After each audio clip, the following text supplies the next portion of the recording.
Good day, I'm Makina Lawrence Albert, and I am confidently applying for a position in your company to further advance my career in the maritime industry.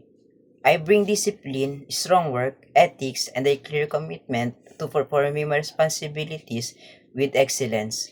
I have completed basic safety training, including personal survival techniques, fire prevention and firefighting, elementary first aid and personal safety, and social responsibility.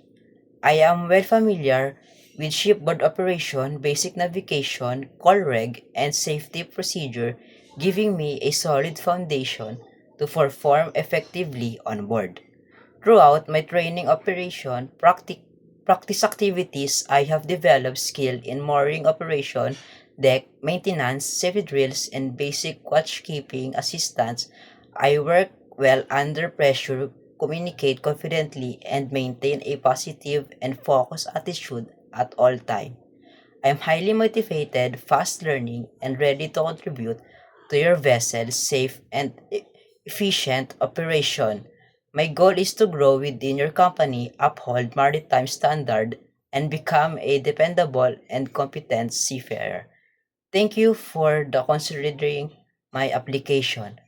I look forward to the opportunity to serve on board and prove my dedication as part of your team.